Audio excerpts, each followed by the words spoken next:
Bona tarda a tothom. Buenas tardes a todos. Es para Mariam y para mí. ¿Me oís bien? Sí. Es para Mariam y para mí una ilusión y una gran alegría volver a estar aquí después de muchos años. Haber asistido en este lugar a las conferencias y a las enseñanzas de nuestro amigo Vicenç y haber podido compartir con muchos de vosotros todas estas enseñanzas. Hemos elegido el tema de la transmutación porque quizá hemos seguido el criterio de que entronca con las enseñanzas del Vicenç y de hecho voy a repetir algunas de sus frases y de sus afirmaciones que están transcritas por la asociación que lleva su nombre y es las conferencias públicas que él ha ido impartiendo.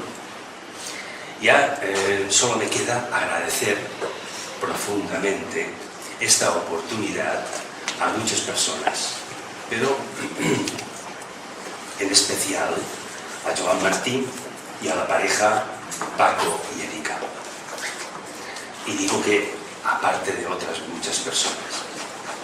Y ya sin más preámbulos vamos a hablar un poco de la transmutación.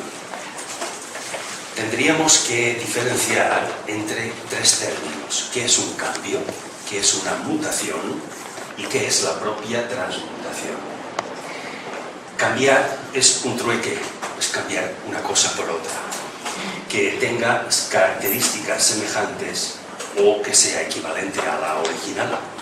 Mutación es un cambio superficial, es adquirir otro aspecto, pero sin perder la identidad que ya se tiene. Y la transmutación. Transmutar es convertir algo en otra cosa, pero que las características de lo convertido sea diferente de la cosa original. Y el objetivo es conseguir, al final del proceso, algo que sea más o menos preciado que aquel objeto o cosa original. Desde este punto de vista vamos a hablar de la transmutación y, claro, hablamos de objetos, hablamos de cosas, hablamos de materia. Habrá que utilizar esta materia de alguna forma y no sé hacerlo de otra manera si no es a través de la ciencia. Quizá la ciencia sea una oportunidad para explicar, no todo, pero gran parte de la filosofía esotérica. Vicente Beltrán, en una conferencia en este lugar, nos dibujó una vez un círculo que él nombraba como el círculo no se pasa, el conjunto de capacidades de un ser humano. Y dijo: creen ustedes un pensamiento, y señaló un punto. Ese es el tiempo y esto es el espacio. La relación que hay físicamente hablando, con ciencia física, entre el espacio y el tiempo es la velocidad. Si ese punto fuera capaz de desplazarse a la velocidad de la luz o más, e intentamos localizarlo en cualquier lugar de ese espacio, lo encontraríamos simultáneamente en todos los puntos posibles de ese espacio. Pero si disminuye la velocidad, una vez lo veremos aquí, otra allá, otra en cualquier lugar. Hay una separación. Entramos en el terreno de la conciencia y entramos en el terreno de que ese incremento de velocidad implica un cambio, una transmutación. Vamos a ver cómo. Este hecho, esta explicación de Vicente, junto con una frase que os voy a leer, son 3 renglones, de una conferencia pública que impartió en mayo del 81, Vicente dice: el discípulo que va hacia la iniciación debe estar convencido de que es un científico y de que todas sus investigaciones han de ser realizadas desde el ángulo científico y no desde la ciega creencia.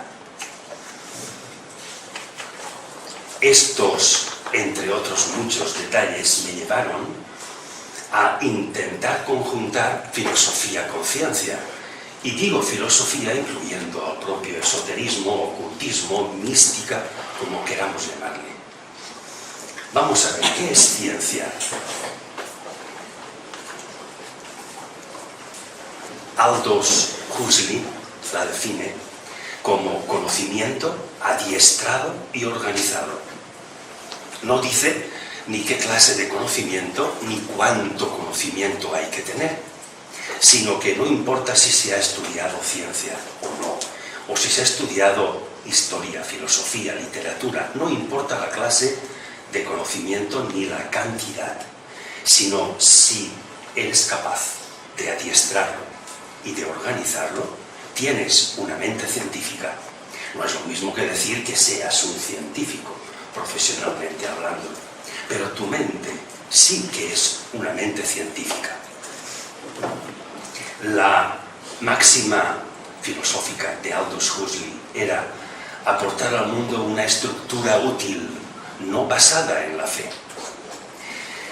Por lo tanto, la ciencia, ante ese conocimiento adiestrado y organizado, requiere de la comprensión.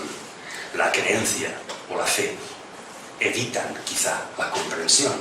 Vamos a intentar hablar de la transmutación desde el punto de vista de la comprensión. Esta transmutación puede servir a la ciencia, le sirve de algo a la ciencia el término transmutar.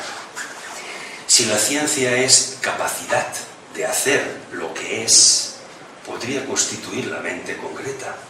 Si la filosofía es capacidad de proponer algo inmaterial, porque una propuesta todavía no está realizada, podría constituir la mente abstracta.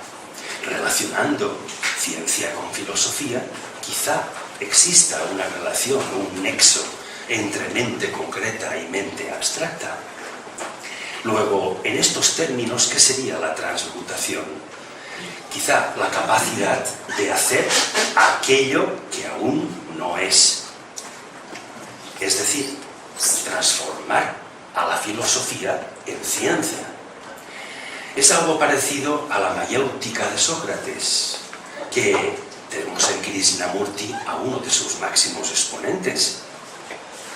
Y Vicente Beltrán, otra vez requiero de sus palabras respecto de esta relación mente concreta, mente abstracta.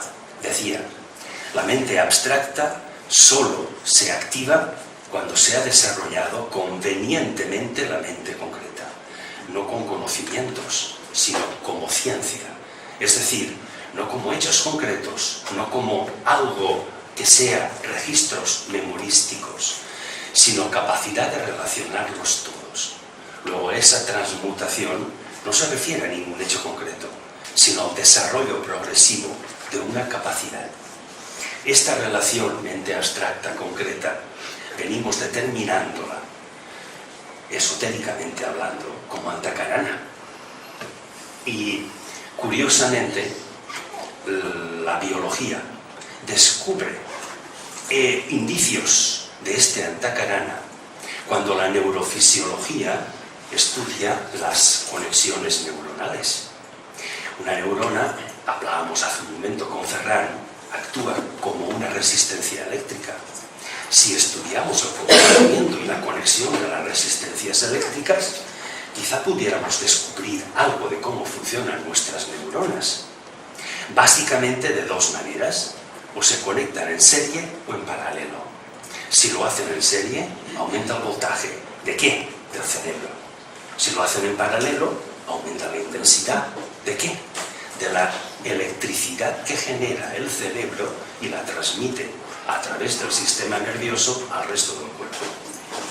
Luego, estas conexiones en serie y en paralelo, que me van aumentando la capacidad cerebral, implica que mi metabolismo va a segregar justo dos tipos de sustancias. Una es enzima y la otra proteína. Y fijaros el nombre tan curioso que le han puesto. Luciferina, luciferasa, aludiendo a Lucifer, portador de luz. Pero es que resulta que de la combinación son dos sustancias iónicas, con ionicidad diferente. La combinación entre la luciferina y la luciferasa provoca que nuestros cuerpos físicos creen células, lo que se llama células ATP. Para no entrar en ello, son células capaces de almacenar energía. Estos almacenes de energía son como acumuladores de electricidad y esto genera un campo electromagnético en nuestro cuerpo.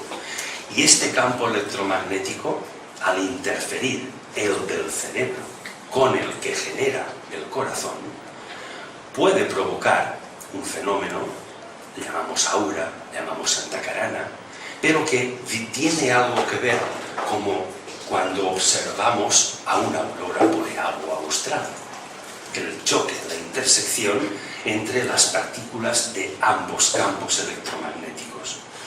Pero todos estos procesos necesitan de un cambio, de una transmutación. Vamos a ver qué referencias en ciencia encontramos respecto de esa transmutación. En el 1921, le concedieron el Nobel a Einstein por el efecto fotoeléctrico. Fue una de tantas transmutaciones que se demostraron en ciencia. Y no os voy a exponer muchas, sino dos. Precisamente aquellas que la neurofisiología, la biología, la anatomía ha descubierto también en nuestro propio cuerpo. El efecto fotoeléctrico trata de una placa metálica a la que, iluminándola con un haz de electrones, el haz de electrones es un fenómeno electromagnético, toda luz es un fenómeno electromagnético. Luego, la incidencia de una luz sobre una placa de zinc, concretamente, hace que parte de los electrones de los átomos de este zinc se desprendan, salgan del metal. Y este proceso, la hija de Marie Curie, Irene, y su esposo Joliot, llegaron a demostrar el proceso de transmutación científica o con elementos del reino mineral, transformando el aluminio en silicio, pasando por fósforo radiactivo. El aluminio, al ser bombardeado con radiación electromagnética, empieza a desprender electrones. Pero estos electrones desestabilizan la estructura atómica. Esta desestabilización hace o que absorba los electrones que ha desprendido o que el número de protones en sus núcleos vaya a cambiar. Se producen ambas cosas, pero desde el aluminio pasa al fósforo radiactivo porque el número de protones y el de electrones de cada átomo no coincide. Concretamente hay 15 y 14. Ese fósforo radiactivo tiende a desprenderse del protón que le sobra y se queda en 14, pasando de 13 que tiene el aluminio a 14 que tiene el silicio. Luego consiguieron una transmutación artificial de un metal, que es el aluminio, en otra cosa, con características completamente diferentes y que no es metal, es un metaloide. Luego, esto es una transmutación. Continuemos adelante con la transmutación, pero en este caso, en filosofía esotérica. Se nos dice que de aspirante se pasa a discípulo, de discípulo a iniciado, a maestro, a logos, etc. Todo eso requerirá de un cambio, de un proceso transmutador. Este proceso transmutador se nos dice que es necesario propiciarlo a través de un diálogo con el Deva con el ángel. Luego parece que la filosofía esotérica nos da indicios de que el proceso de transmutación o espiritualización de la materia necesita de la colaboración dérica o angélica. Veamos todos estos campos. ¿Qué implica la sensibilidad? Observar aquello que es material. Pero ¿y la percepción? Observar aquello que todavía no tiene materia. Una propuesta, por no estar realizada aún y ser todavía propuesta, no es un hecho, no forma parte de la materia. Por lo tanto, necesitaremos de la capacidad perceptiva para desarrollar una propuesta. Pero necesitaremos de relacionar algo inmaterial con otra cosa material, nosotros mismos, para poder ejecutar aquello. Luego, relacionar la sensibilidad como capacidad material y la percepción como inmaterial tienen que estar necesariamente relacionadas. Pero ¿cómo adaptar la sensibilidad a la percepción? ¿Cómo crear un nexo entre la mente abstracta y la mente concreta? La neurofisiología y la psicología actuales lo han dictaminado concretamente en dos datos. El primero, que en lugar de que los órganos sensoriales actúen en primer lugar y den su información al cerebro para que elabore sus órdenes, invertir los términos. Que el cerebro ordene aquietados a los órganos, que los tenga controlados y que el cerebro perciba en primer lugar. Luego, que sean los órganos sensitivos los que le den datos al cerebro para desear realizar aquella propuesta. Luego, parece que el dato de que funcione primero el cerebro, dejando aparte la sensibilidad, tenga que ver con que habría que percibir primero aquello inmaterial para luego desarrollar la sensibilidad y desear poner en práctica aquello.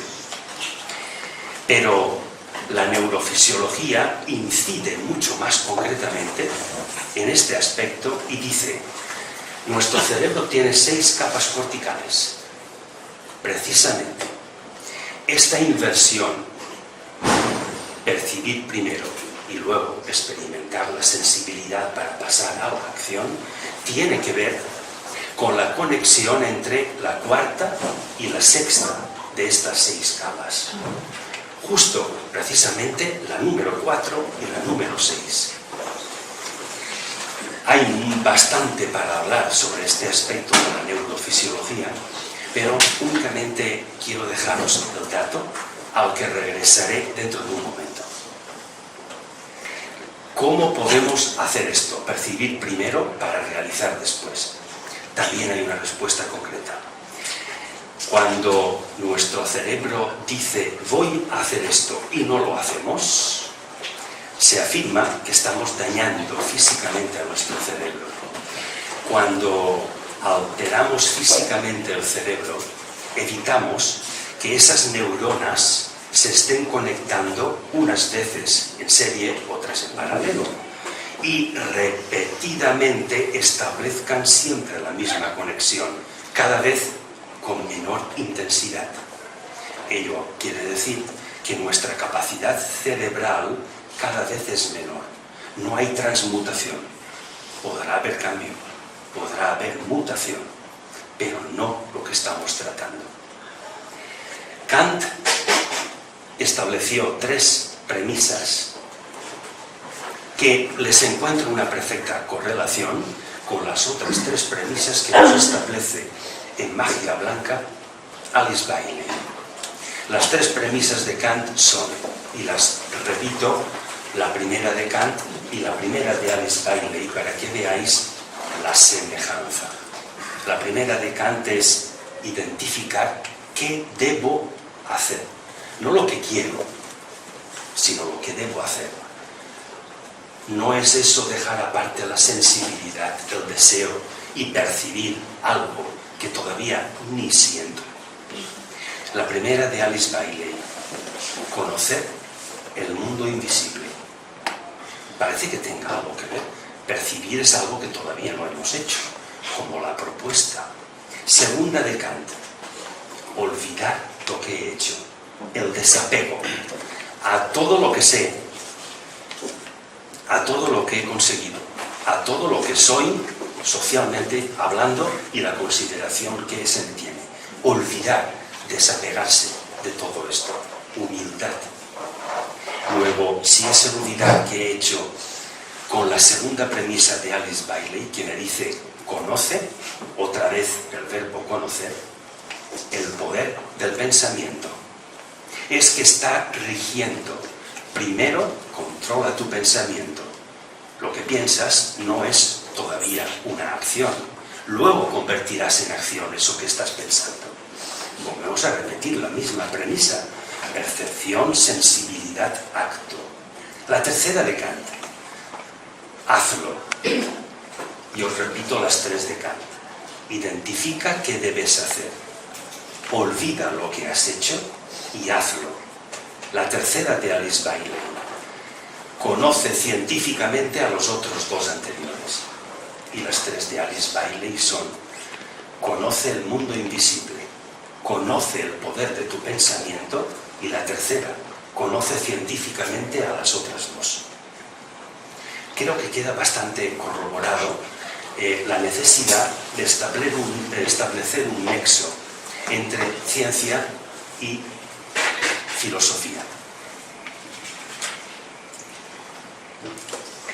Se ha llegado a cuantificar que un minuto ocupados en un mal pensamiento o en un pensamiento de objeción, de crítica hacia otra persona, hacia otra situación, deja nuestro sistema inmunitario débil durante 6 horas.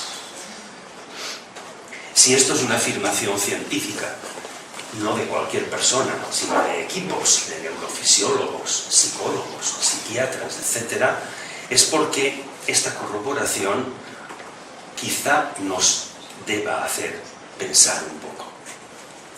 En psicología se explica todo este proceso diciendo: esto es la manguera. Lo explican como una manguera. Por un extremo, y la manguera puede ser muy larga o muy corta, entra lo que tú piensas. Luego se va convirtiendo en sensibilidad y por el otro extremo saldrá lo que tú haces. Por lo tanto, si lo que estás pensando pretendes que salga, mejor dicho, si lo que está saliendo como acto no es correcto o no te gusta, y pretendes que cambie aquello que sale por ese extremo como acto, sin cambiar lo que entra como pensamiento, estás haciendo algo inútil. No puedes cambiar lo que ya es.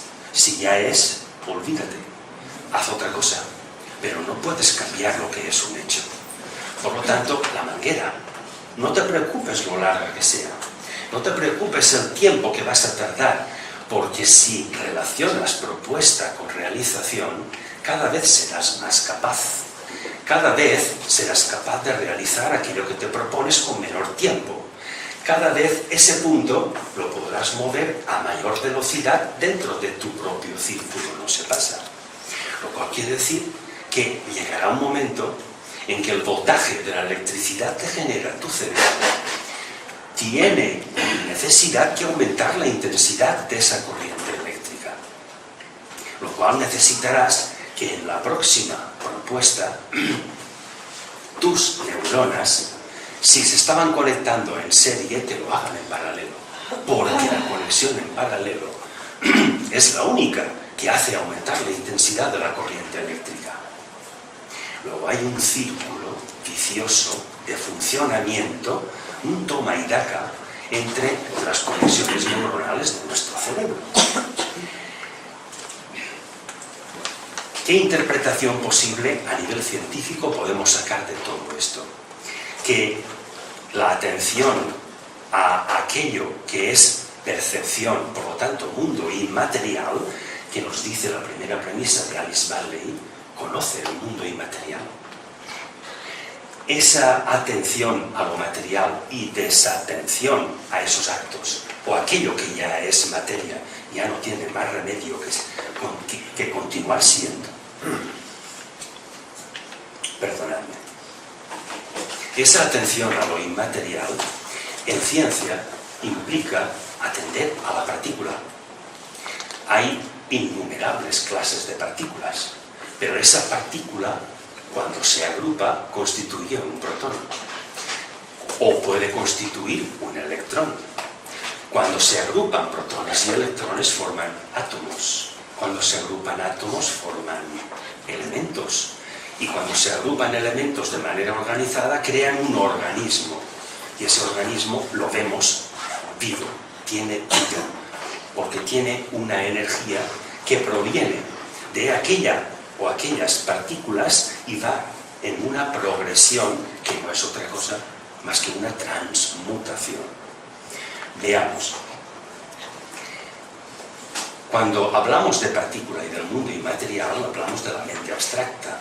Alice Bailey otra vez nos hace una referencia diciendo: hablen de lo abstracto en sus reuniones de grupo.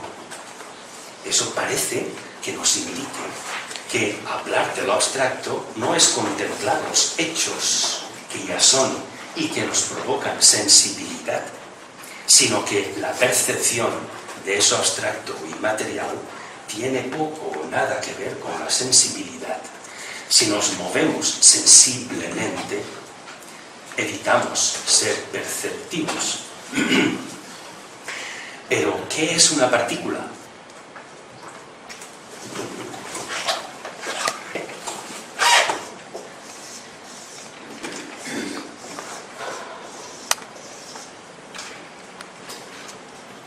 Ese es el valor de la constante de Planck, a la que se denomina como H. Pues bien, fijaros que ese número, la cantidad de ceros que tiene, 0,031 ceros, y a continuación 662, es extremadamente pequeño. Bueno, pues hay un cálculo que es multiplicar la masa de la partícula por la velocidad a la que se desplaza, otra vez la velocidad que nos está relacionando tiempo con espacio, con el radio de la órbita que sigue, y da un resultado cuantificable y numérico. Ese número se compara con la constante de Planck. Si es mayor, y como veis puede ser fácilmente mayor, no se aplica la mecánica cuántica, sino la física clásica. Y si es igual o menor, la física clásica, la física newtoniana, no tiene nada que ver. Es tremendamente falsa e inexacta. Y por lo tanto hemos de hablar en cálculos probabilísticos, que es tal y como se desenvuelve la mecánica cuántica. Si ya sabemos que es una partícula, y ya sabemos que se mueve a velocidades inusitadas, pero en espacios extremada e inusitadamente diminutos, resulta que estamos compuestos de estas partículas. Se calcula alrededor de 33 trillones de átomos que nos constituyen como cuerpo humano, físicamente hablando. Armonizar las conciencias o los sonidos, los movimientos de esta ingente cantidad de estructuras, de partículas y de agrupaciones supone un esfuerzo. Pero resulta que ese esfuerzo es un tipo de energía que, como un imán potente al que se le acerca otro imán mucho más débil, las líneas de fuerza del imán pequeño no tienen más remedio que alinearse en el sentido de las del grande.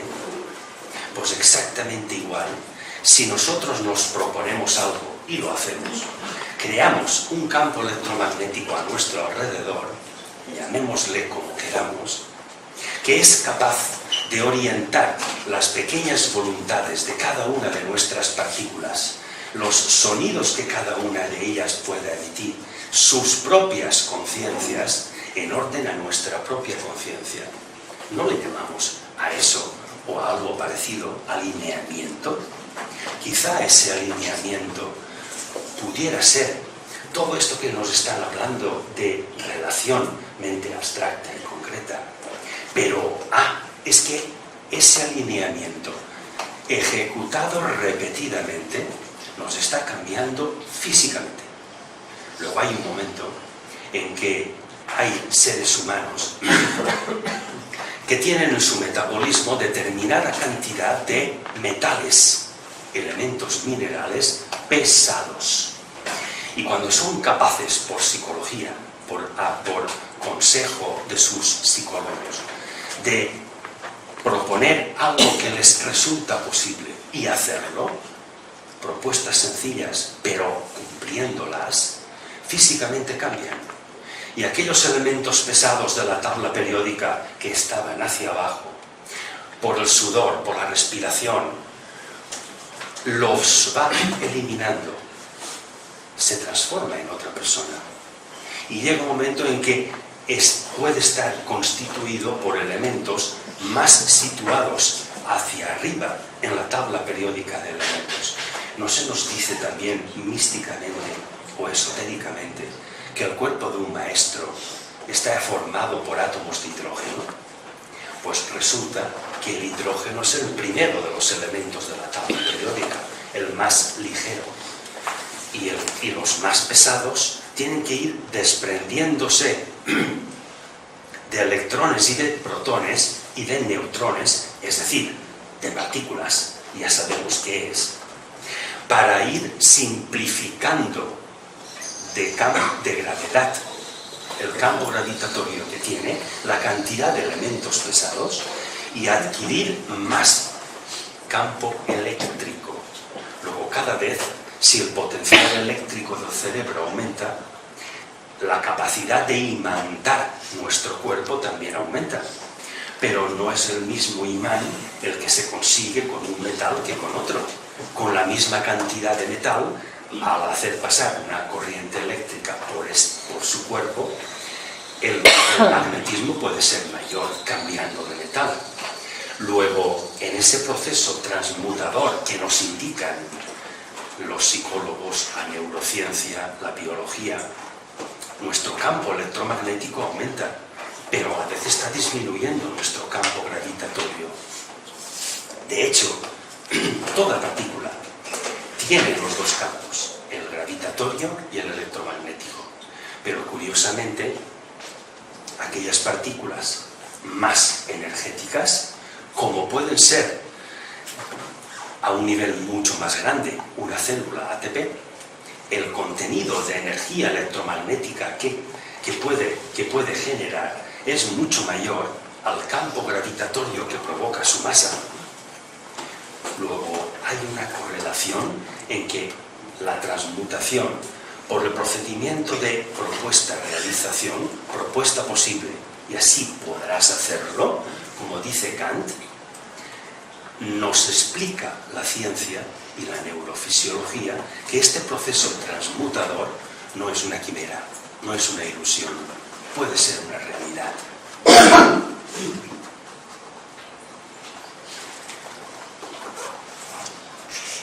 Ante una propuesta y realizarla, ante este proceso transmutador, necesito tener una intención. Los psicólogos inciden mucho en la intención. ¿Cuál es tu intención? Luego, esta intención nos lleva a un experimento científico que nos muestra la existencia de esta intención y nos lo demuestra, la interferencia cuántica. No me voy a extender demasiado sobre ella, solamente os la voy a exponer para que veáis cómo interfiere la intención y qué tiene que ver la interferencia cuántica con la transmutación.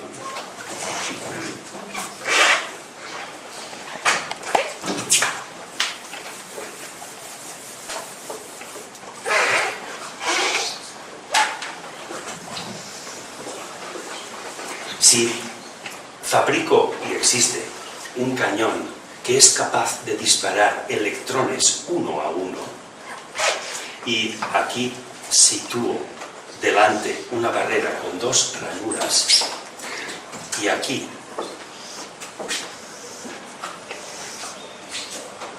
una pantalla y pongo en marcha el cañón a ver qué ocurre. Al empezar a emitir electrones, nuestra lógica nos dice, puede que algún electrón choque donde no hay ranura, rebote y se pierda y no traspase a la otra parte. Puede que alguno encuentre la ranura y pase y llegue a la pantalla del fondo.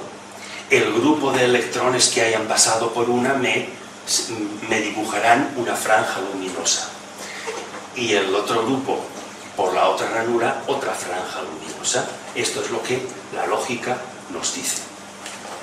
Pues bien, al poner en marcha el dispositivo no observamos dos franjas luminosas como correspondería a los electrones que pasan por cada una de las franjas, sino muchas franjas luminosas equidistantes y proporcionalmente repartidas. Esto ya no entra en nuestra lógica. Y si decimos, bien, ¿cómo el electrón se divide en dos y pasa simultáneamente por las dos ranuras? Y luego, ¿qué ocurre para que me dibuje muchas franjas luminosas? El científico se pregunta, ¿y si colocara aquí una cámara fotográfica que me pudiera mostrar con una gran precisión, nitidez y rapidez para que me fotografíe qué ocurre con el electrón cuando llega aquí? Si se desvía, si pasa por una y luego regresa a la otra, a ver qué hace ese electrón. Pues bien, resulta que al colocar la cámara fotográfica y volver a poner en marcha el dispositivo, ahora es cuando me aparecen las dos franjas. No una, sino las dos. Exactamente igual que si en lugar del cañón emitiera uno a uno los electrones, fueran perdigones o pequeñas bolas metálicas. El perdigón que pasara por cada una de las ranuras perforaría la pantalla del fondo y aparecería una franja de perforaciones. Aquí y aquí otra. ¿Ven? ¿Por qué el electrón, cuando le coloco la cámara fotográfica, se comporta como un perdigón y cuando elimino la cámara fotográfica se comporta de otra manera? Científicamente se llama como onda. ¿Y qué es onda? Algo inmaterial, una partícula. Por lo tanto, si multiplicamos la masa por la velocidad, por el radio de cada uno de estos electrones, nos dará un valor más pequeño que la constante de Planck. Esto es una partícula. ¿Por qué la cámara fotográfica convierte en materia a esa partícula y hace que la masa del electrón se manifieste por culpa de la cámara? Cuando yo retiro la cámara, el electrón no pierde su masa material, continúa teniéndola, continúa siendo materia. Es un pequeñísimo perdigón, pero no se comporta como materia, se comporta como si fuera una partícula, algo inmaterial, como onda. Si estudio un poquito el comportamiento dual del electrón como onda, es decir, como algo inmaterial, y como partícula, como algo material, quizá llegue a alguna conclusión de ese proceso de transmutación que me permite convertir en materia aquello que no lo es. Me permite relacionar a la mente abstracta con la mente concreta. A una propuesta que todavía no la he convertido en hecho, convertirla en un hecho. Esa manguera, cada vez que realizo una propuesta, la estoy acortando. Y al acortar la manguera, lo que hago es que mis partículas, dentro de mi propio círculo, no se pasa, o capacidades, van a moverse mucho más rápido. ¿Lo de? ¿La cámara fotográfica? Lo acabo de decir.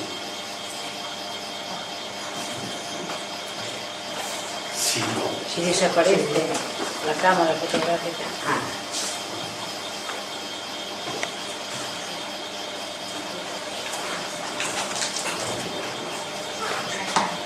La intención humana se manifiesta en el fenómeno de interferencia cuántica por lo que el científico denomina como observador.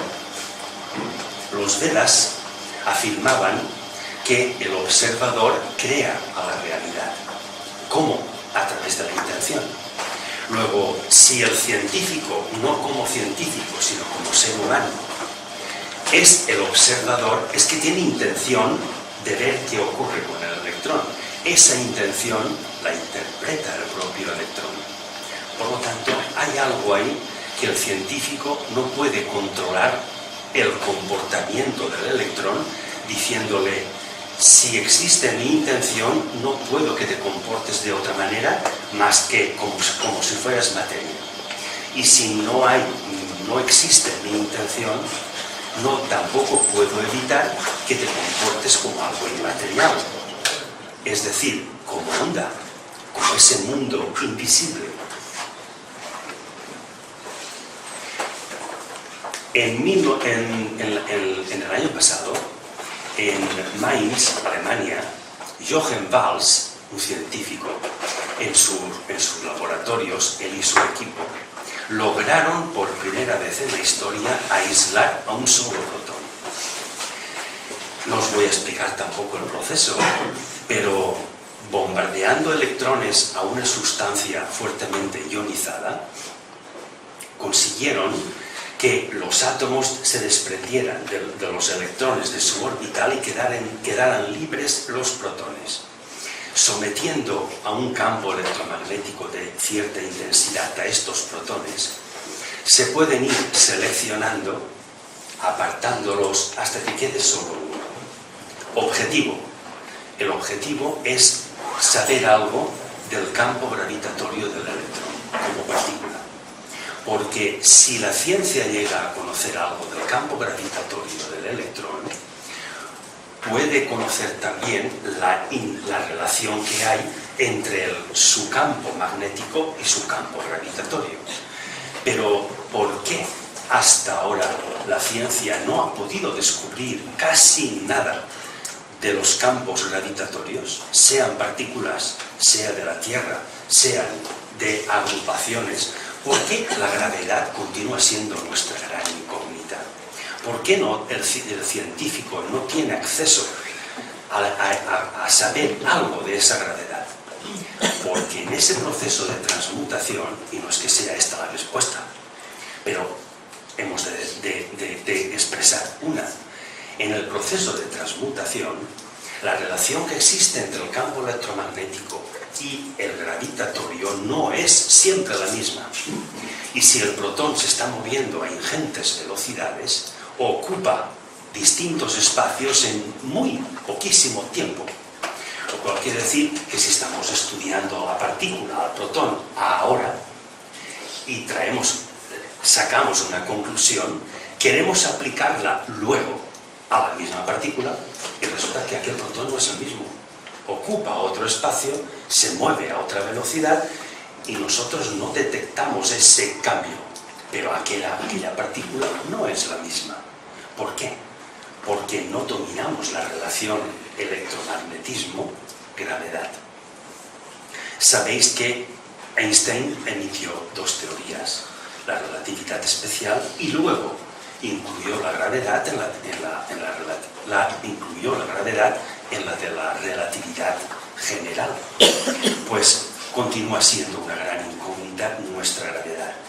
Pero el ejercicio de propuesta-realización y dentro de ese proceso de transmutación provoca desequilibrios, provoca enfermedades. ¿Por qué? Porque la relación de lo que nos proponemos con nuestros actos no es perfecta. Si la propuesta constituye nuestro campo electromagnético, algo inmaterial, y la realización por tener masa material constituye nuestro campo gravitatorio, la perfecta realización de ambos, la realización de esa propuesta, su ejecución, determinaría que esta relación electromagnética, este proceso transmutador, ni sobrase ni faltase nada, sino que fuese perfecto, que se manifestara en paz. Si no es así, nos crea desequilibrios y nos crea enfermedades. O tenemos exceso de propuestas y nuestra imaginación es desbordante, o tenemos exceso de realizaciones sin propuesta. Tan mala es la ausencia de la intención como una intención exagerada.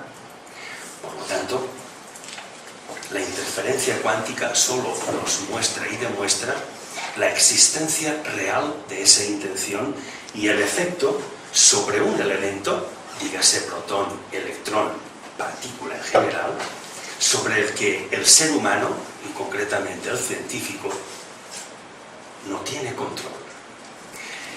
En una conferencia que David Bohm daba sobre la interferencia cuántica, al finalizar, una persona del auditorio se le acercó y le preguntó: esa entidad sobre la que la ciencia no tiene control, ¿quién es?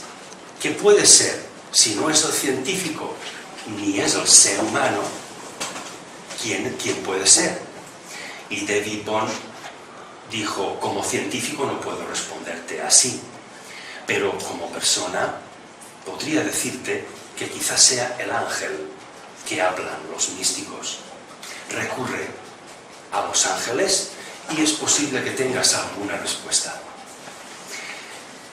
Hay no solamente David Bohm, muchos científicos que hablan de la cooperación con el ser humano de otra entidad, de otro ser. Y esta cooperación se lleva a cabo siguiendo ese proceso de transmutación. Cuando el ser humano logra contactar con esa otra entidad, llamémosle dédica, angélica o de otra manera, implica que tanto el ser humano como aquella otra entidad, por interferirse, se transmutan ambas, se trasladan. Tú me das y yo te doy, pero lo que yo recibo me está cambiando, igual que lo que tú recibes. Porque si el ser angélico recibe algo que es humano, llegará un momento en que tendrá mucho de humano, y si le ha transferido al humano algo de su parte angélica, resulta que llegará un momento en que no le quedará nada angélico. Todo lo que tendrá será humano. Pero es que al ser humano, si lo ha entregado todo al angélico, se ha convertido en ángel.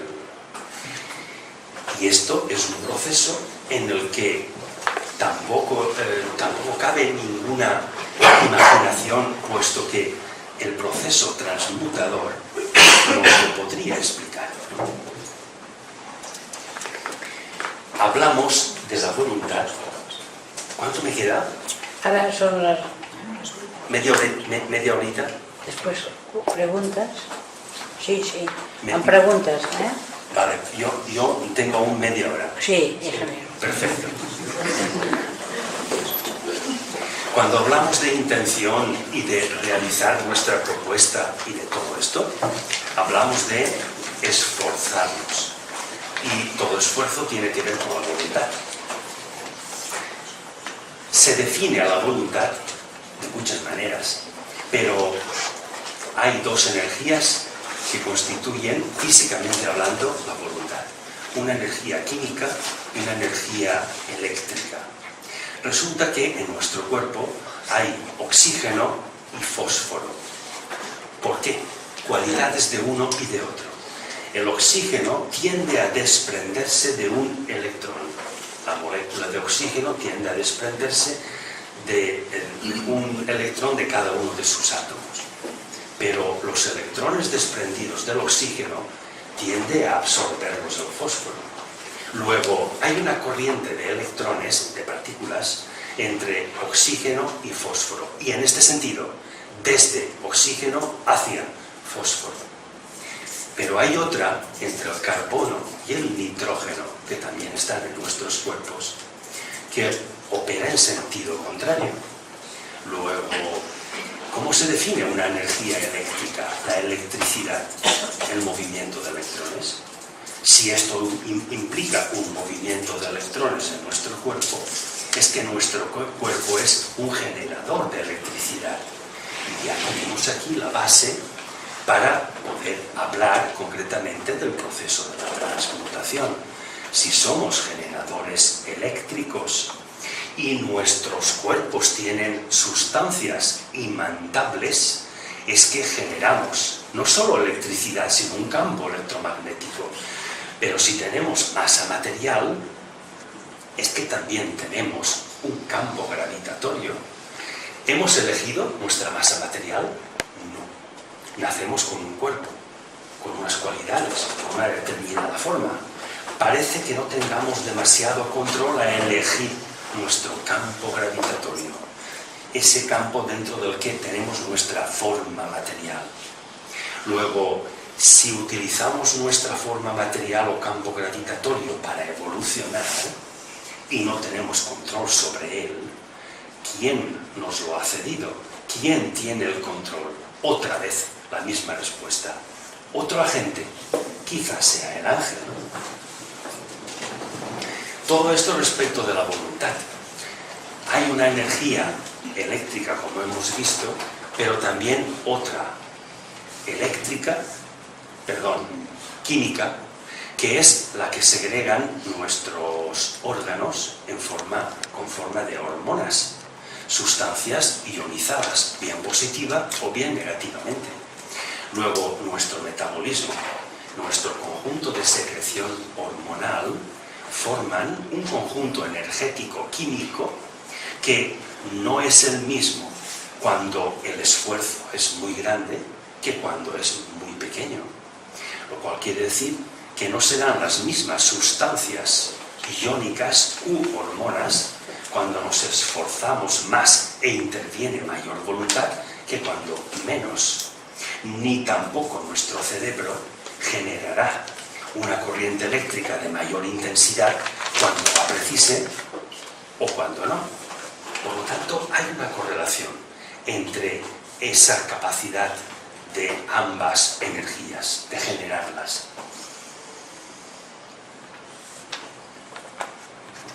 Esotéricamente, encontramos datos, y ahora regreso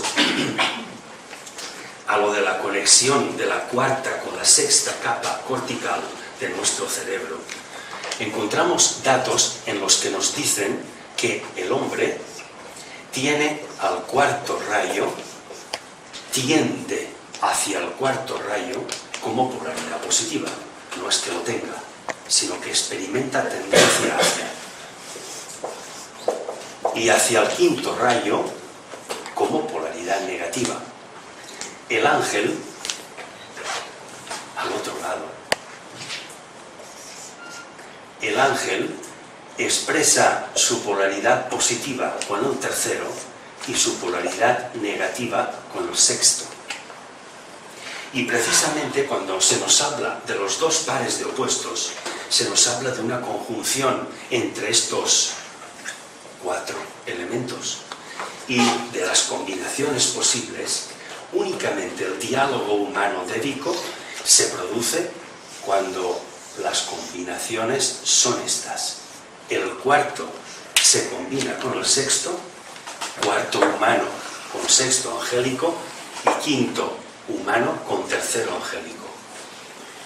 Cuando este cruce de energías, y cada una de estas energías tiene su expresión científica, no solamente esotérica, a través de cualidades psicológicas que todos hemos leído, pues cuando estas cuatro energías se combinan precisamente de esta manera, todo lo que podemos leer de ese diálogo humano-angélico está correlacionado precisamente con los procesos transmutadores que la psicología y la neurofisiología nos da a entender que ocurren cuando somos capaces de realizar aquello que nos hemos propuesto. Y no ocurren cuando nuestra propuesta es imposible o cuando lo que hacemos no es nuestra propuesta, sino la de otra persona. Por lo tanto, ahí pueden combinarse de muchas maneras, pero, casualidad, un punto de investigación. ¿Por qué precisamente la cuarta y la sexta? Capas corticales, justo tal y como también nos dice que el cuarto rayo con el sexto se han de combinar para que el tercero y el quinto se manifiesten. ¿Qué ocurre cuando estas combinaciones se realizan? Ocurre que el primero y el séptimo, o la energía de primer rayo y la de séptimo, son atraídas solo en ese momento. Y cuando la confluencia entre el primero como positivo y el séptimo como negativo, cuando se interseccionan, generan al segundo. Precisamente, también leemos que no son 7 las energías realmente, técnicamente hablando, sino 6. Y la séptima es el resultado de la combinación de estas 6. 4 y 2. Y también, científicamente, no ha mucho que se afirma que, por todos los estudiosos de la mecánica cuántica, que nuestro universo está formado por 6 tipos de sustancias a las que denominan quarks y otros 6 tipos a las que denominan leptones. 6, no 7, 5, 6. Y precisamente estos 6 tipos de quarks son los generadores del campo electromagnético de nuestro Sol, de nuestra estrella. Y los otros 6 tipos de leptones, entre ellos el electrón es uno, son los que generan el campo gravitatorio. Pero otra vez la gran incógnita. Podemos estudiar los quarks, podemos estudiar sus comportamientos, pero no los de los leptones. No tenemos acceso a controlar todo ese tipo de partículas y que también son 6.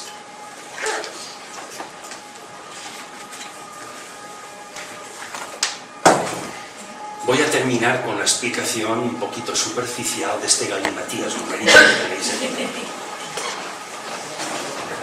Antes un detalle, y ahora que veo el 2, se me ha quedado en el tintero. Y es que esotéricamente se afirma que el amor, realmente el amor, no es conocido por el iniciado hasta la cuarta iniciación. Hasta la tercera puede vivir lo más superior como un concepto mental del amor, no como un sentimiento, sino lo más elevado es un pensamiento, un concepto mental. Pero realmente no se conoce qué es el amor hasta la cuarta iniciación. ¿Por qué? Quizá aquí esté una posible respuesta. Quizá en todo lo que os he planteado, sin haber desarrollado nada, como un pajarito que va picando, pero no pica mucho de nada, pues quizá ese proceso transmutador sea el que nos lleve a esta conexión, a esta otra y a esta consecución, que a partir de aquí deja de ser el amor un concepto mental y pasaría quizá a ser una realidad. Veamos un poquito el desarrollo de este ejemplo. Hombre, ángel. Polaridad positiva, polaridad negativa de ambos dos. Para producirse este diálogo humano-dédico, necesariamente ha de existir un equilibrio, un perfecto equilibrio entre el campo electromagnético y el campo gravitatorio. Si hay desequilibrios, enfermedades, no hay propuestas realizadas o hay realizaciones sin propuesta. No hablamos en estos términos. Hablamos en que cuando es posible realizar y se realiza aquello que nos hemos propuesto, ocurre un perfecto equilibrio entre lo que entra por la manguera y lo que sale. Y está perfectamente coordinado sin importar lo larga que sea esta manguera. Luego, inicialmente, si le ponemos el número 10, cuantificando de cualquier manera a lo que en forma de capacidades para el ser humano y para el ser angélico, ambos tienen un valor cuantitativo de 10, tanto para polaridad positiva como negativa. Si hay desequilibrio, no hablamos de eso. Los electrones son carga eléctrica negativa, forma parte de la masa material. Luego, en el efecto fotoeléctrico se desprenden electrones. Esta parte negativa es la que el hombre transfiere al Deva. Si la transferencia es de 3, se quita el hombre 3, aparecen 7, pero las cede al ángel, que junto con las 10 le quedan 13. Pero el ángel cederá al hombre 3 positivas suyas. Se quedará con 7 y el hombre con 13. Veis que hay un desequilibrio. Este desequilibrio es el que supone el esfuerzo de la primera iniciación. El ejercicio de una determinada energía de la voluntad. Pero cuando este esfuerzo culmina y el desequilibrio no puede más, ¿qué ocurre? En neurofisiología tiene una expresión, y es que el voltaje que ha ido aumentando a través de las conexiones neuronales en serie ya no puede aumentar más. Y se necesitan conexiones en paralelo para que aumente la intensidad y pueda aumentar el voltaje. Este voltaje ya no puede soportar mayor intensidad. Por lo tanto, ha de aumentar. Han de intercambiar. Bien, este intercambio es lo que místicamente se denomina ceremonia iniciática. La energía del cetro de poder del hierofante es el que propicia, he puesto la F de Fogar, porque es energía foática. Y esa energía foática propicia el equilibrio de polaridades para que se restablezca 13 y 13 tanto para el hombre como para el ángel. De ahí que el iniciado siempre esté flanqueado en toda ceremonia iniciática por 2 maestros, desde que un maestro absorbe energías cósmicas, como queramos llamarlas, pero las irradia hacia el iniciado, y desde el iniciado se irradia otra energía hacia el otro maestro. Luego hay una atracción y una repulsión. Y en ese movimiento se genera un campo electromagnético. Luego la ceremonia iniciática es un fenómeno electromagnético que, como el iniciado tiene campo gravitatorio, interacciona con ese campo. Si estudiamos un poco las interacciones de ambos campos, podemos conocer un poquito esto. Fijaros que en la primera iniciación ha necesitado esta fuerza foática, tanto para el hombre como para el Deva. Pasemos a la segunda. En la segunda implica el cuerpo astral. Hay mayor cantidad de sensibilidad que de otro cuerpo. Es más potente nuestro astral que otro cuerpo. Por lo tanto, el desprendimiento de ese efecto fotoeléctrico propiciará mayor cantidad de partículas. He puesto 5. Si a 13 le restamos 5, me quedan 8. Si estas 5 las recibe el ángel, con las 13 me quedan 18 negativas. Pero el ángel se quitará, cederá al hombre 5 positivas, que las recibirá y le quedarán 18. Otro desequilibrio. Esta vez la energía foática en la segunda iniciación es más potente, requiere de mayor poder foático. 10 para que se restablezca el equilibrio de las 4 polaridades. Y esa cruz continúa combinándose, pero cada vez a mayor velocidad y cada vez a mayor intensidad. Pasamos a la tercera. La tercera correspondería con el cuerpo mental. Menos cantidad de materia, aunque más energética. Luego, lo que se desprenda será menor cantidad, aunque más energética. He puesto 2. Si a 18, 2, me quedan 16. Pero estas 2 las recibe el ángel, 18 y 2, 20. El ángel se desprende cediendo 2 positivas al hombre, 18 y 2, otras 20. en la tercera ceremonia iniciática, la fuerza de Fuat restablece de nuevo el equilibrio entre hombre y ángel. Pero no voy a entrar en otro detalle más que en el siguiente. Daros cuenta de qué está compuesto el hombre ahora. Sus 20 capacidades, o la potencia 20 electropositiva, está compuesta de aquellas 10 humanas positivas que todavía no se ha desprendido de ellas, y otras 10 que ha ido recibiendo del ángel. Y como está compuesta su polaridad negativa en el ángel, las 10 angélicas que tenía en un principio, que tampoco se ha desprendido de ellas, y las otras 10 que ha ido recibiendo a través de los sucesivos procesos iniciáticos. Conclusión: que el ángel no es mitad hombre, mitad ángel. El hombre no hace lo mismo, no es mitad hombre y mitad ángel. ¿No podría ser esta una posible argumentación sobre el proceso transmutador en el que otra entidad colabora con la humana para que se lleve a cabo? Pero continuemos. Vemos que a nivel imaginativo, numérico, nos explican que en la tercera iniciación el hombre tiene cualidades angélicas, pero el ángel ha adquirido cualidades humanas. ¿Qué ocurre? ¿Qué podría ocurrir? ¿Qué leemos en la cuarta iniciación? Interviene otro tipo de ángel. En este caso ya no son los ángeles venusianos, sino el procedente del sol sirio, el ángel solar. ¿Cómo interviene? El ángel solar es la representación de esos 3 kumaras, los que no han podido crear. ¿Por qué? Porque no pueden estar en contacto con ninguna estructura material, sino con partículas.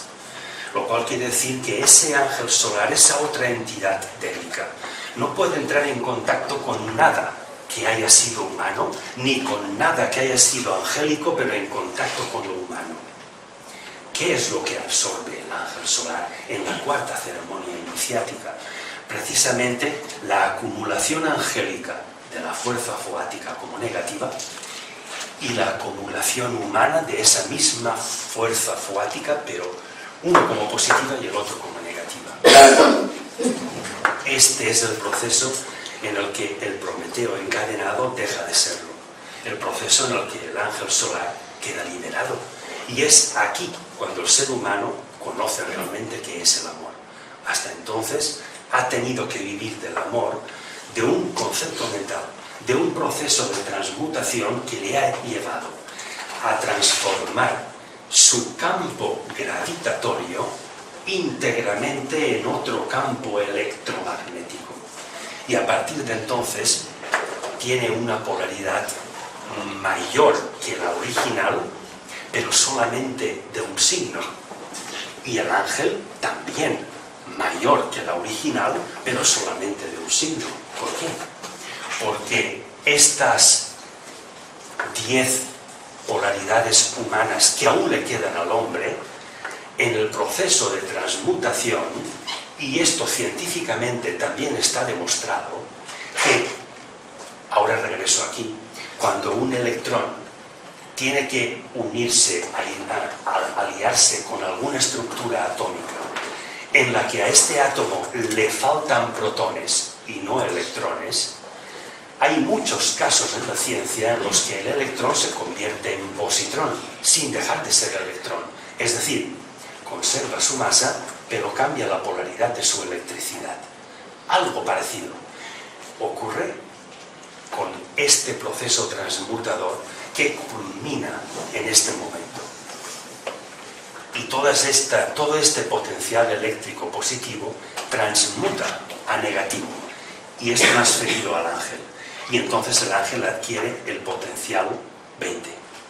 De la misma manera que el ángel, este potencial eléctrico negativo, lo transmuta a positivo y lo cede al hombre. Estas 10 angélicas positivas y estas que transmutan a positivas se convierten en 20, pero totalmente angélicas. Igual que estas 10 humanas transmutan a negativas, que junto con estas otras 10 forman las 20 humanas. Aquí culmina el proceso de transmutación. El ángel ha dejado de serlo, ahora es hombre, y viceversa. Se nos dice que el proceso de transmutación es el mayor servicio, esotéricamente hablando, que el ser humano puede prestar. ¿Por qué? Porque lo positivo, al desestructurar nuestras formas materiales, lo que es positivo pasa como negativo al plano superior. Y lo que es negativo en el plano humano pasa como positivo al plano inferior. ¿Qué significa esto?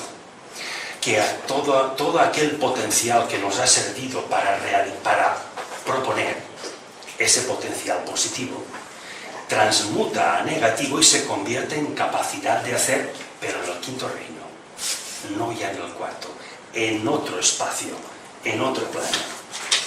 Y aquellas estructuras que han servido para darnos forma material, que han constituido nuestros campos gravitatorios, aquellos electrones negativos han transmutado a positivos y pasan a los reinos inferiores, pero no como capacidad de realizar aquellas propuestas, sino como propuestas. ¿Para quién?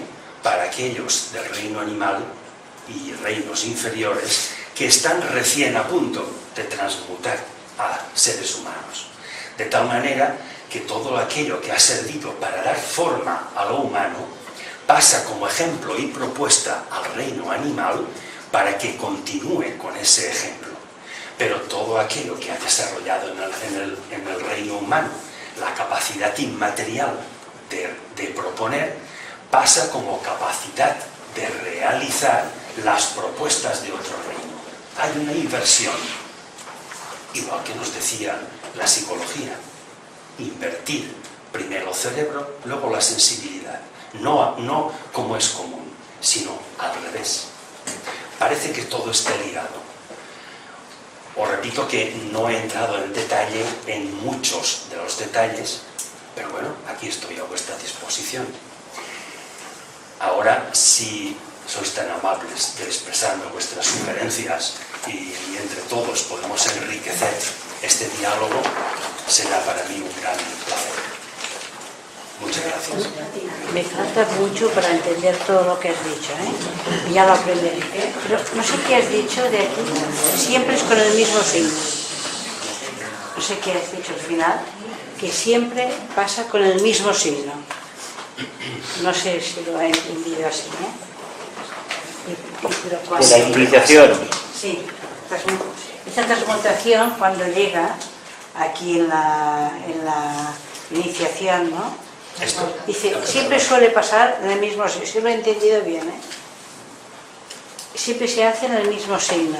Basta, no lo habré entendido. Quizá lo haya expresado para representar las energías que intervienen en el proceso iniciático. Como que la energía foática en el hombre siempre actúa como negativo y como positivo en el ángel. De ahí que unas ejerzan repulsión, fuerza repulsiva, y otras fuerza atractiva. De ahí que en toda ceremonia exista un maestro como centro de atracción y otro como centro de repulsión. Uno es el que dirige hacia el iniciado y el otro el que absorbe del iniciado, para que exista movimiento. Es algo igual que una batería. La batería de cualquier coche tiene dos polos, positivo y negativo. El campo magnético de la batería, ¿cómo funciona? Pues del positivo al negativo, en ese sentido, va por fuera del cuerpo de la batería, pero del negativo al positivo va por dentro del cuerpo físico de la batería. Luego, las energías, todo este conglomerado, tiene exactamente el mismo funcionamiento. La parte positiva, ostentada por esos elementos oxígeno, fósforo, y la negativa, carbono, nitrógeno, siempre van con el mismo sentido. Luego siempre trabajan con la misma polaridad. solo que cada vez con una electricidad, con una potencia cada vez mayor.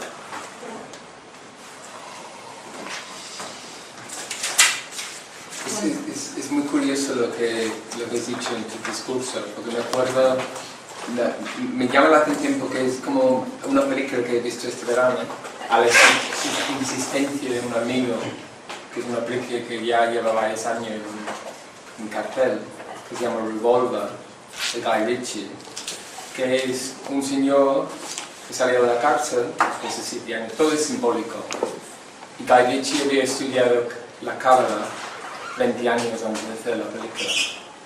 La película es sobre un gángster, pero en realidad no es sobre un gángster, es sobre una persona que está a punto de transformarse. Y se topa con 2 personas que no saben por qué están con él. Y es este tema del ángel. O sea, además está sacado con... Él se llama Jake Green, que es el verde, es la columna central. Y hay 2 hombres, uno es negro y uno es blanco, que le flanquea y le ayuda a darse cuenta en su conciencia. Entonces llega un momento cumulativo en la película hacia el final, cuando Jake empieza, todo mueve y se da cuenta de lo que está pasando. Es una película fantástica, pero lo que tú has explicado conecta mucho con esto, que no lo había entendido hasta ahora, pero ahora... Es que hay muchas expresiones actualmente y afortunadamente cada vez más en las que vemos que tanto los científicos como los filósofos usan mutuamente de lo ajeno. Todavía conozco que sean más los científicos que usen de la filosofía que al contrario. Pero bueno, esto parece que va en aumento. Por lo tanto, estos desequilibrios en algún momento se tendrán que restablecer. Pero sí que puede resultar, y resulta muy explicativa, la intención de aplicar la ciencia a la filosofía. Porque no con ánimo de explicarlo todo, pero explicar algo ya es mucho. Yo quería hacer una pregunta. Cuando has estado... lo del fenómeno de interferencia, cuando has dicho que cuando lo de la cámara fotográfica, cuando los Vedas decían que el observador crea la realidad, realmente en ese fenómeno de interferencia, a nivel psicológico, sería la observación la que realizaría, la observación o la atención, que tanto nos habla el Occidente, lo que realizaría ese cambio. No exactamente. Los Vedas, cuando dicen el observador crea la realidad, ponen una condición, y es que el observador sea capaz de separarse de lo observado.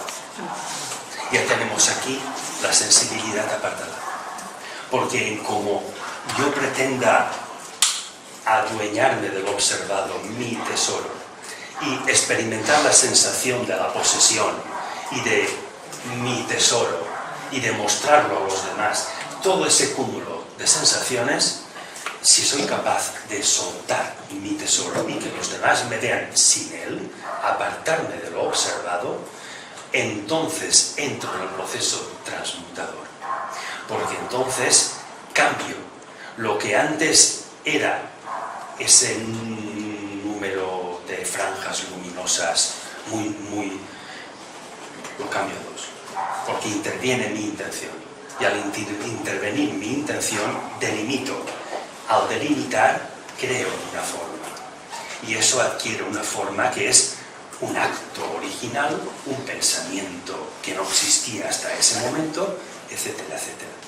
Pero capacidad, separarme de lo observado, si no, no hay transmutación.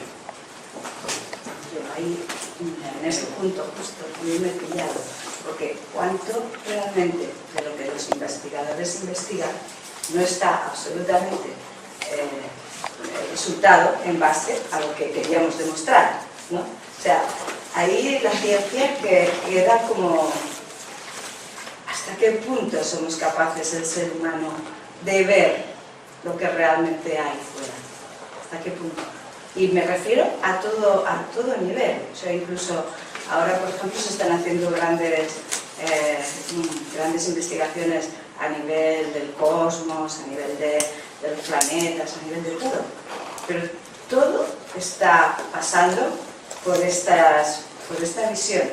¿Hasta qué punto hay muchos investigadores que saben separarse de lo que queremos demostrar? Este es un punto que da mucho que pensar, creo, ¿no?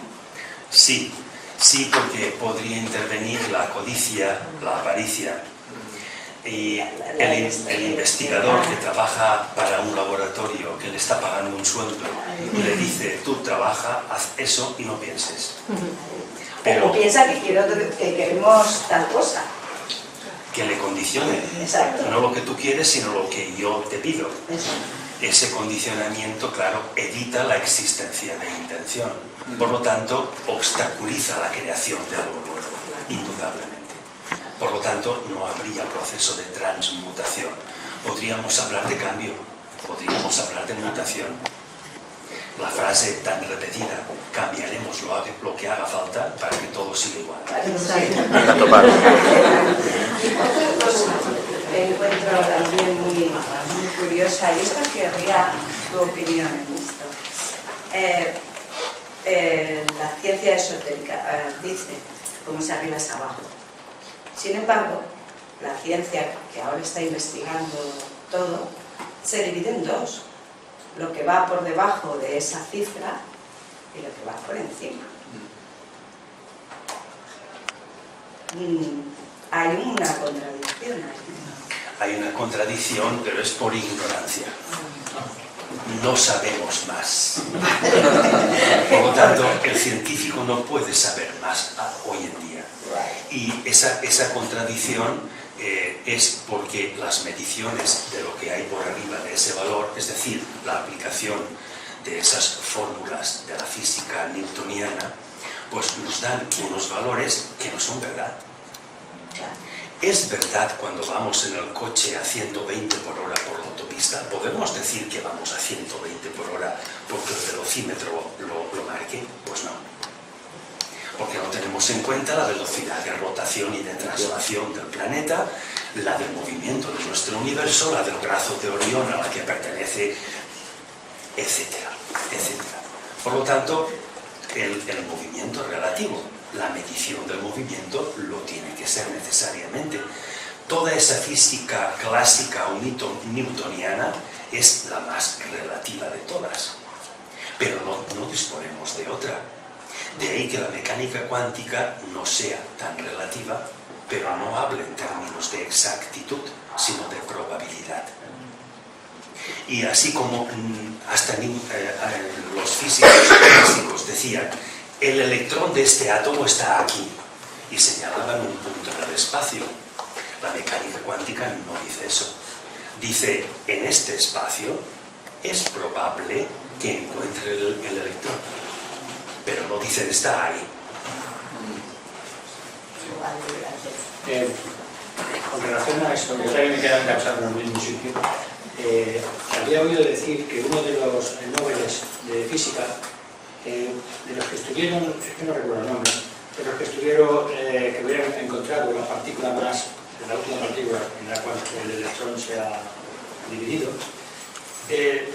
cuando le hicieron una entrevista después de recibir el Nobel, de conocerse este caso, parece ser que este señor dijo, lo que me pregunto ahora es si esta partícula existía antes de que yo empezara a investigarla. Esto dicho por un Nobel, ¿no? Sería un poco la contradicción de esta parte que estamos hablando, ¿o no? Sí, no sería una transmutación esto, ¿verdad? Tendría mucho que ver, y sí que es una transmutación. ¿Es una transmutación también? Justo, porque existe muchos experimentos científicos de la mecánica cuántica que podríamos acoplarlos aquí. Pero el que tú te has referido exactamente es al enigma cuántico.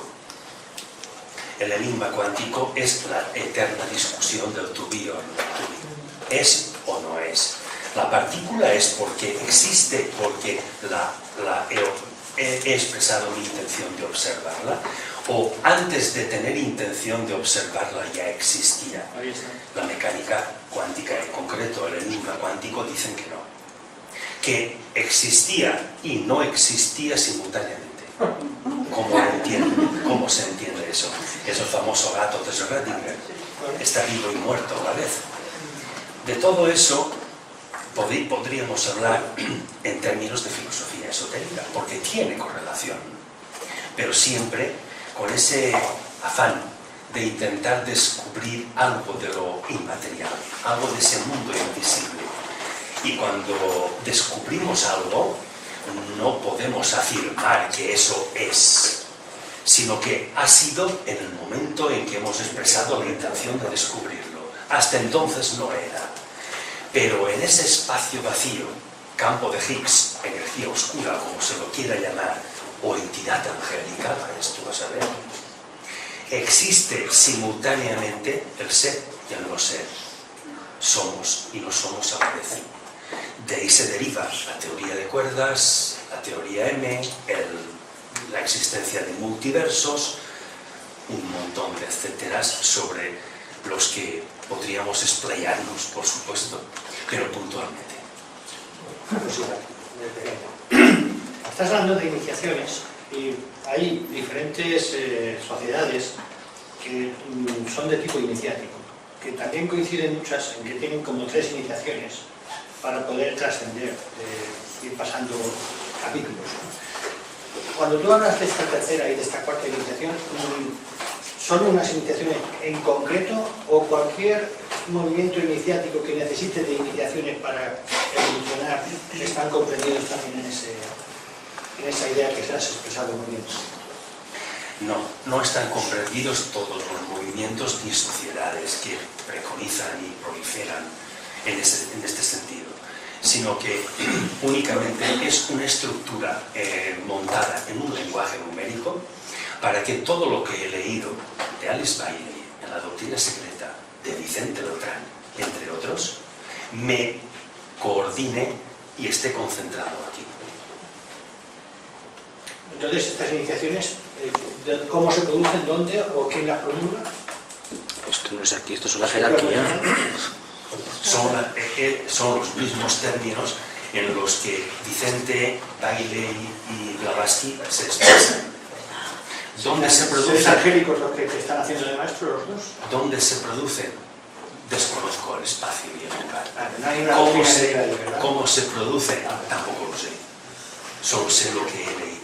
Y la estructura, combinando todo lo que he podido conjugar con ciencia y con este tipo de filosofías, ha salido este ejemplo. Pero nada de lo que he leído de estos 3 autores contradice nada de lo que hay ahí. Igual que esta cruz de conjunción de energías. Y que científicamente estas 6, del 1 al 6, excluyendo el número 2, del 1 al 7, excluyendo 2. Estas 6 energías científicamente tienen una relevancia.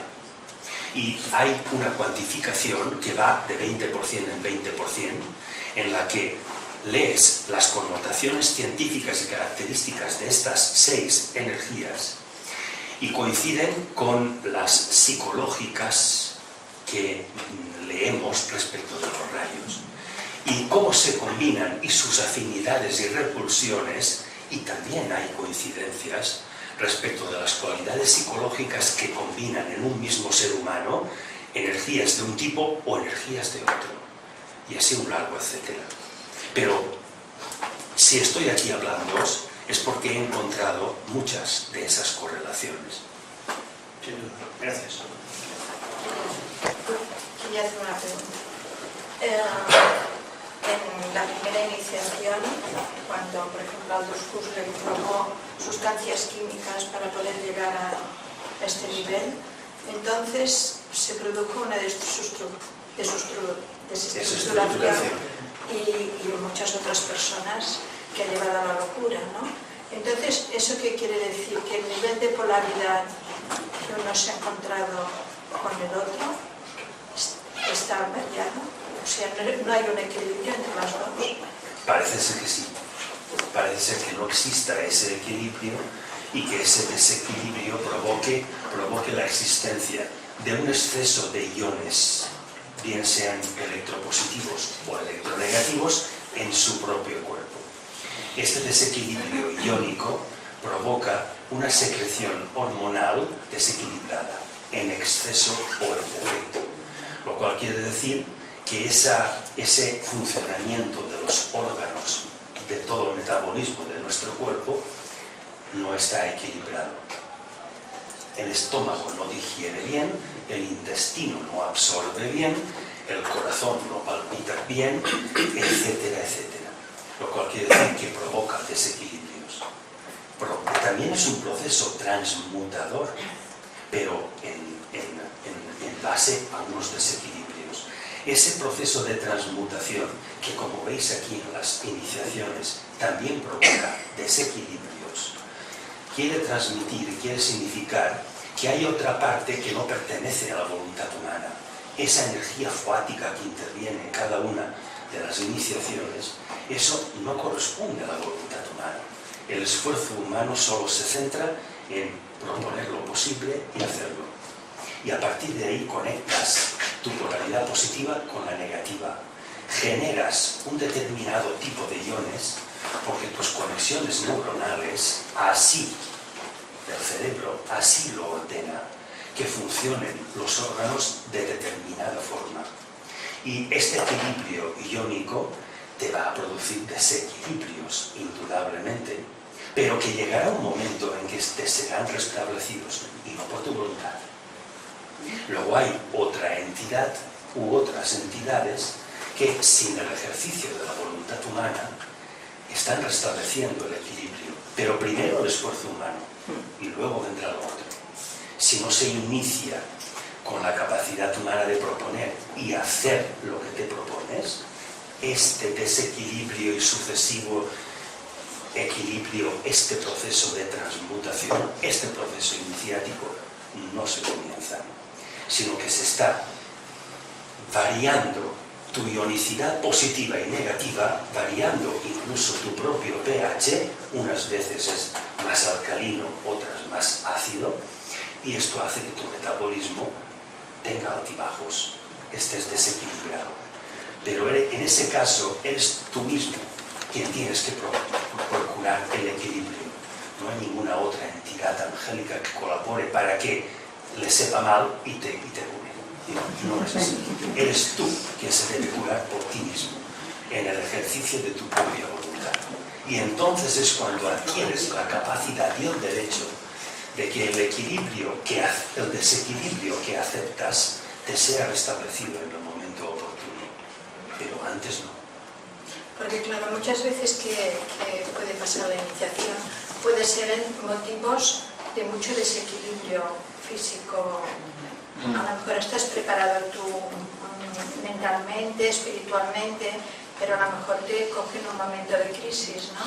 Entonces, claro, tienes que estar preparado y con mucha ayuda para llegar a este golpe que tú has dicho, que produce este desequilibrio, porque claro, no todo el mundo puede llegar a un paso de la locura, ¿no? Porque en la época de las sustancias químicas, ¿cuántas personas han llegado a la locura? A lo mejor han llegado a este nivel de equilibrio, pero no están preparados, ¿verdad? Por ejemplo, con la mescalina en el Don Juan, ¿no?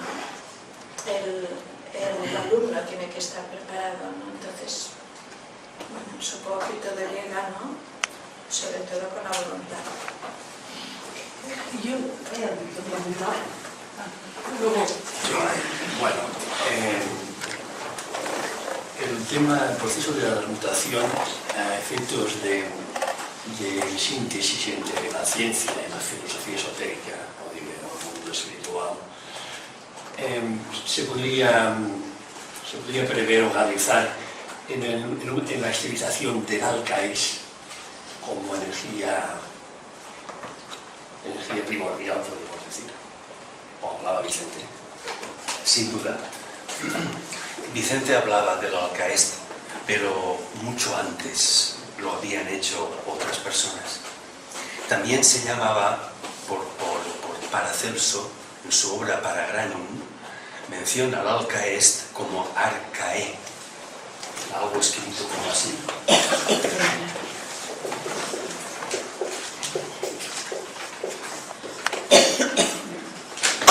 Arque. Y lo identifica con esa sustancia universal, base de la gnosis, esa sustancia o principio primordial de energía, en el que, al aplicarla, infunde vida sobre la materia que incide. Y sin duda, el proceso de que el Alcaest aparezca, del Alcaest aparezca una materia, es un proceso de transmutación. Pero para que el ser humano pueda atraer una porción de Alcaest o de Arqué, decía Paracelso, hace falta que haya ejercido, en primer lugar, una fuerza repulsiva, que el observador se haya separado de lo observado, de aquello que percibe como realidad.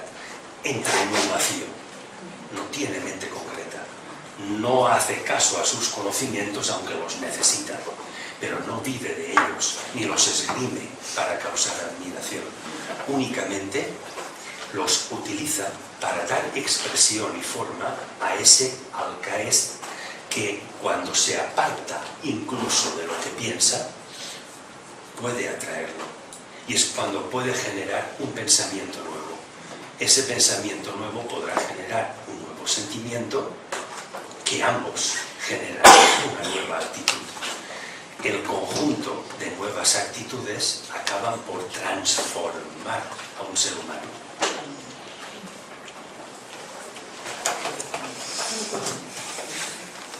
Tengo claro el propósito de la primera iniciación y de la segunda.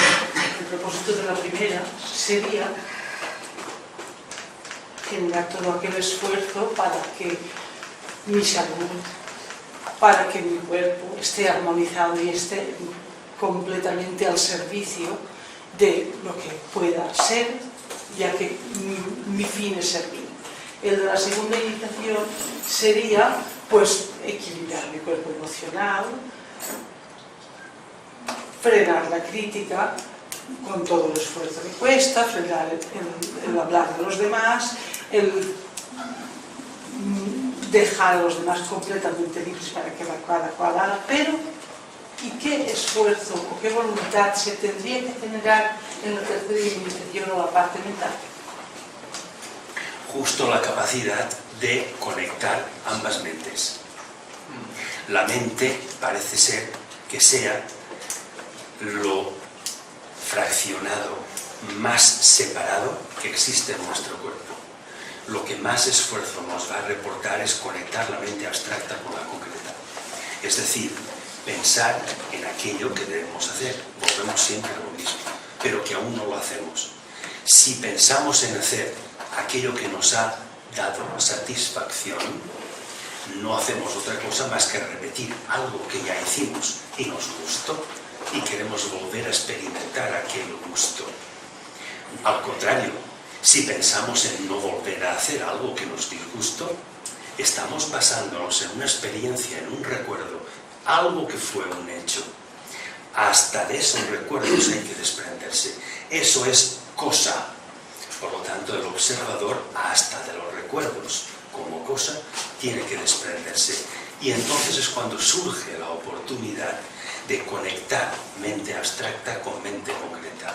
Y eso solo puede sobrevenir en la tercera, porque para poder establecer esa conexión mental, el cuerpo astral ha de estar controlado, ha de estar aquietado. Aldous Huxley, conocimiento adiestrado y organizado. El adiestramiento es quieto ahí. Esa emoción que nos hace ser impulsivos y expresar algo que a lo mejor lo pensamos después y lo hubiéramos expresado de otra manera, o piénsalo 2 veces antes de decirlo. No recurrimos siempre a la misma argucia, siempre pensar, pensar, pensar, después expresa el sentimiento. Luego parece que esa conexión entre las dos fracciones mentales se culmina en la tercera, pero no puede llevarse a cabo antes. sino que antes hay que haber trabajado las dos maneras. Por lo tanto, el ocuparnos de conectar una mente con otra cuando nos desborda la emoción es ocupación inútil. Primero ocúpate de que la emoción no te desborde, luego podrás ocuparte de la utilidad de conectar ambas mentes. Pero si no, nuestro esfuerzo será inútil.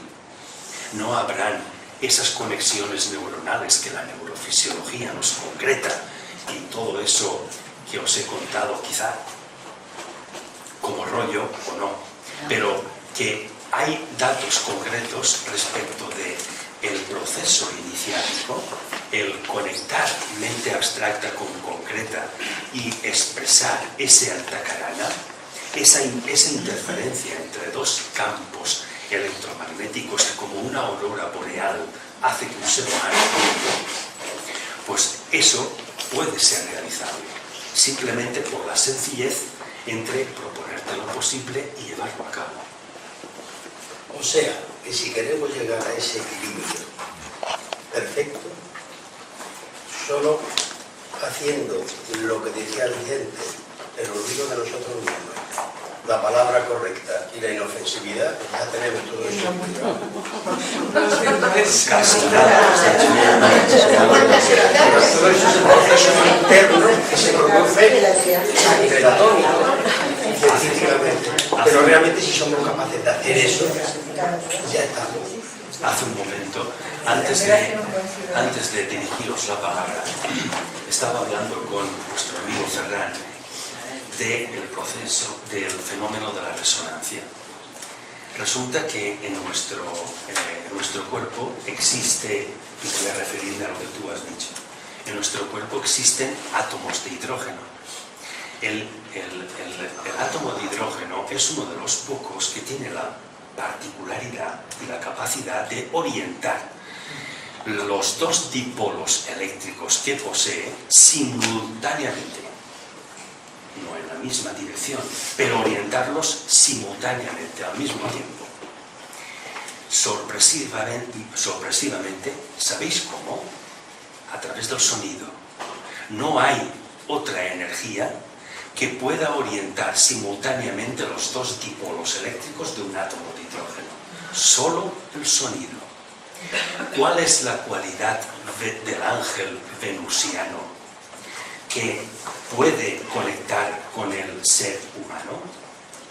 La capacidad del ángel venusiano, y hay 3 jerarquías de ángeles venusianos, es que las 3 jerarquías son capaces de oír. Luego, si son las 3 capaces de oír, la jerarquía venusiana superior solo es capaz de escuchar, de oír. La que le sigue, oye y toca. Y la otra, oye y ve.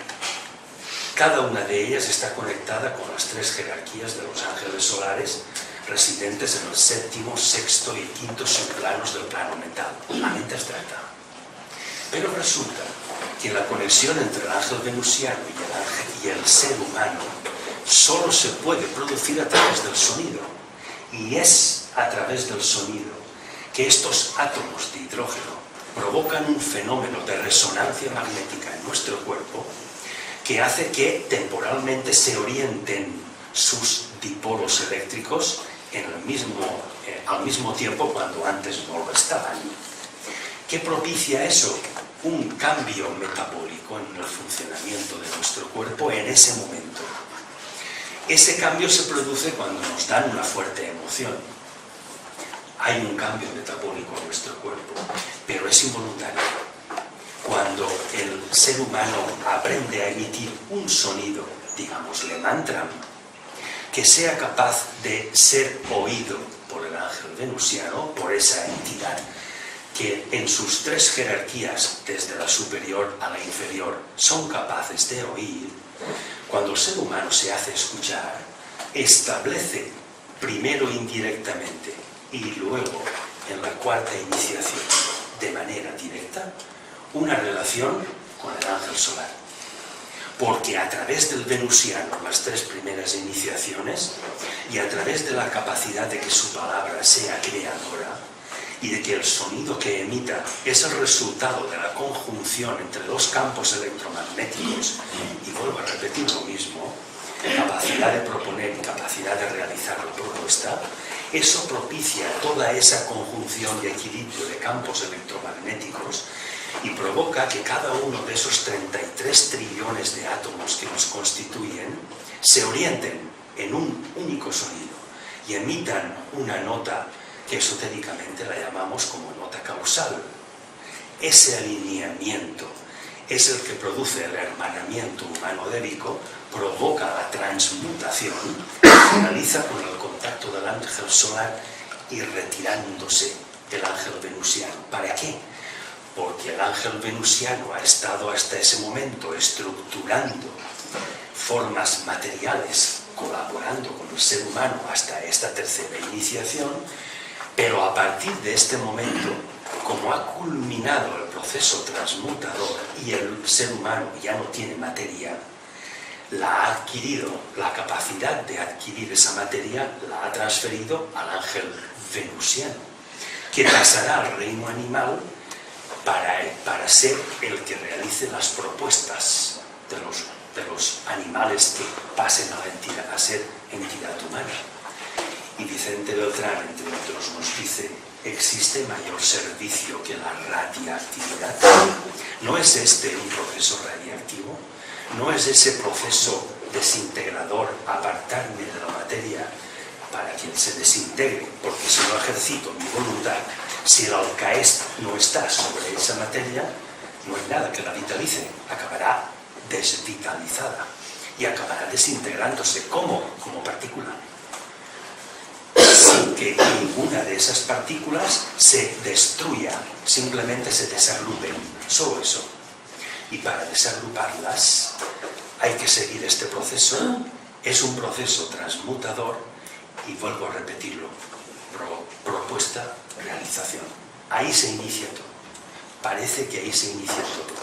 Y lo curioso es que nuestras ciencias coinciden en que la capacidad de decidir y el libre albedrío sea el inicio de ese proceso transmutador.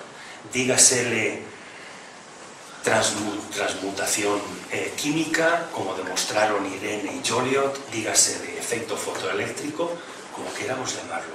Pero esto es todo lo mismo. Son datos, pequeños datos concretos que nos pueden ayudar a explicarlo. Quizá unos segundos de silencio, por favor.